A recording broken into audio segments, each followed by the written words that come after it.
გლობალური ინფლაცია 2025 წელს არსებული 4,2%-დან 2026 წელს 3,7%-მდე შემცირდება. საერთაშორისო სავალუტო ფონდის მიერ გამოქვეყნებული მონაცემები მიანიშნებს, რომ მსოფლიო ეკონომიკაში ფასების ზრდის ტემპი ეტაპობრივად იკლებს და სიტუაცია სტაბილიზაციისკენ მიდის. პროცესში გადამწყვეტ როლს ამერიკის შეერთებული შტატების ეკონომიკა თამაშობს, სადაც ინფლაციის მაჩვენებელი მიმდინარე წლის 2,7%-დან 2026 წლისთვის 2,4%-მდე დაიწევს. თუმცა ფედერალური რეზერვის მიზნობრივ მაჩვენებელზე მაღლა მაინც დარჩება, რადგან სატარიფო პოლიტიკიდან მომდინარე რისკები სამომხმარებლო ფასებზე გავლენას კვლავ ახდენს.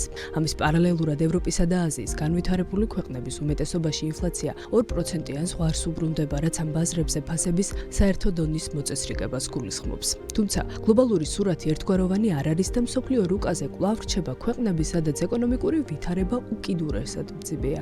რეიტინგის სათავეში უცვლელად ვენესუელა დგას, სადაც 2026 წელს 682,1%-იანი ინფლაციაა პროგნოზირებული, რაც ქვეყანაში არსებულ ღრმა კრიზისზე მიუთითებს. მას კვალდაკვალ მიჰყვებიან კონფლიქტებითა და პოლიტიკური არასტაბილურობით მოცული სუდანი და ირანი, სადაც ფასების ზრდის ტემპი 40-50%-ის ფარგლებში მერყეობს.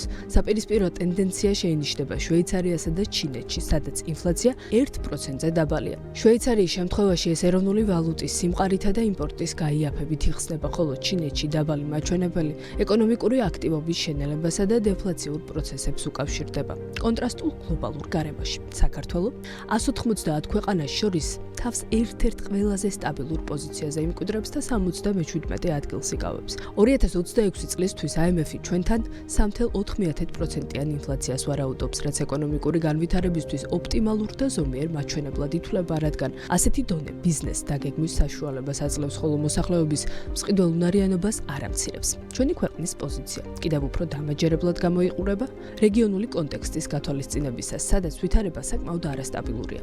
განსაკუთრებით საყურადღებოა კონტრასტი ჩვენს უმსხვილეს სავაჭრო პარტნიორთან, თურქეთთან მიმართებით, სადაც ინფლაცია 2026 წელს მაღალ 24,7%-იან ნიშნულზე შენარჩუნდება. ასევე ჩვენზე მაღალი ინფლაციური მოლოდინია რუსეთსა და აზერბაიჯანში. ამ ფონზე საქართველო ევროკავშირის წევრი ბულგარეთის იდენტურ მაჩვენებელს აფიქსირებს და რეგიონში მხოლოდ სომხეთს ჩამორჩება, სადაც ფასების ზრდის ტემპი 2,8%-ში ადგენს. საერთო ჯამში IMF-ის პროგნოზი აჩვენებს, რომ 2026 წელს საქართველოს სტაბილურ და პროგნოზირებად მაკროეკონომიკურ გარემოს შეინარჩუნებს.